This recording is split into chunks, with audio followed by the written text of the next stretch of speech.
Hey everyone, Chris here from Melrose T-Tops. You can see us online at melrosecorvette.com.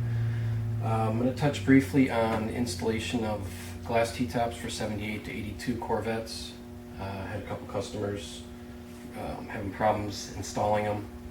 Basically we've been manufacturing these under GM license for almost 30 years now. I'm kind of winging this, so I apologize for not having a car to do this on. I'm going to use one of our older fixtures just for video purposes. When you get them, the hardware is going to be loose. To save time here, I've already pre-adjusted the driver's side. When you get them, you're going to get it. There's going to be plastic covers are going to be on here. I don't know where they're at right now, but you'll have two shims in each. You can remove them, you can leave them in there. Right now, all we want to do is get this hardware super loose. Then you're going to want to clamp on both sides. Then when you put these on, a lot of people will put the thing on like this and jam it in. This is where a lot of people run into a problem because you're trying to compress a gasket that's 1 inch wide into basically a 1/4 inch of space. So pivot the top up. If you got the old blue ones, the laminated blue tops, you have to be extra careful. If you pivot it on this corner, it's going to snap. I've seen hundreds of them in my time come in with that exact issue.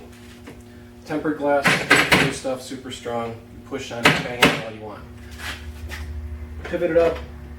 Get this weather strip on top of the T-bar, on top of the chrome, and lay it down. It's going to go on a lot easier.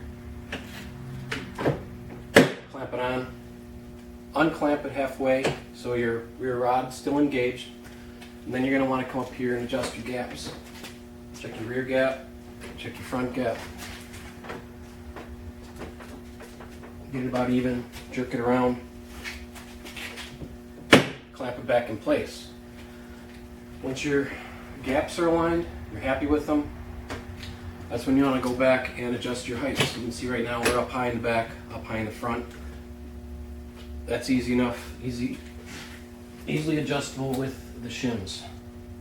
Alright, so you're going to have 2 shims in each top plus an extra package in the box that's going to contain another 4 or 6 or so. What you're going to want to do is sit in the car. Again, your locks are loose. Have them loose enough where you can slide shims in or out.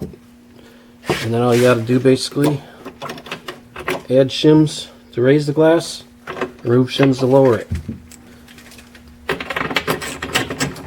Tighten it up. Go back outside the car and check your height. That's pretty good right there. Actually, it's a little bit high. And then just come back in here and remove or add to your liking.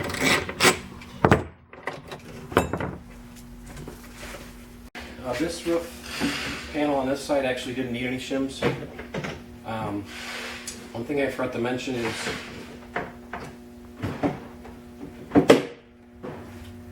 a lot of people will try and get this down as far as possible.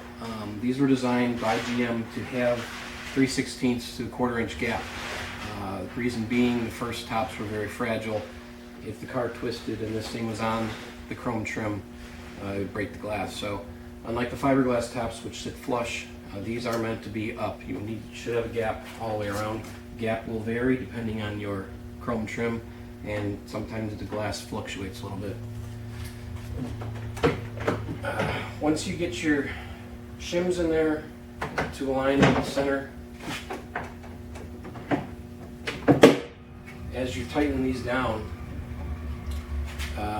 you're going to want to tighten your outer latch as well in place, and then your top's basically adjusted. Another thing, you want to have your car on level ground. Tires should all be inflated to spec. If you're off a couple pounds, it's not going to matter. But if your front tires parked in a pothole, you're going to have installation issues. If your car is questionable on its history, you don't know where it came from, and you've always had fitment issues, or you've only had fiberglass tops, take an X measurement on 2 spots on the car. You're going to want to go maybe across from each pinhole to each receiver.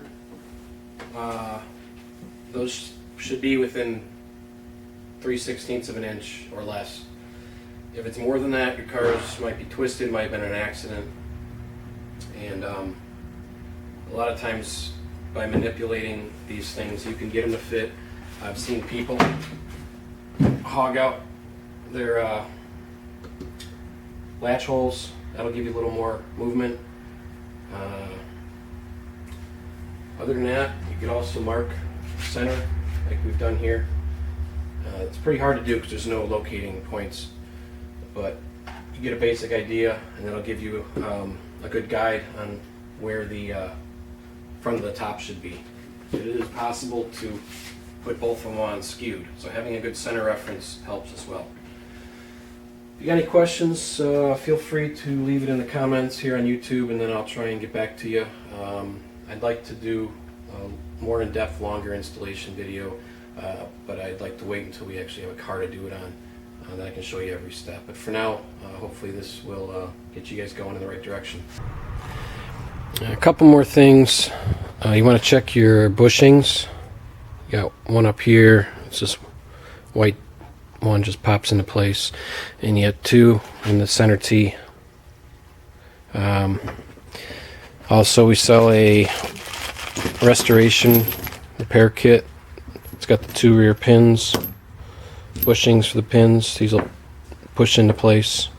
Caps, these often get lost, and all the screws and weather strip screws.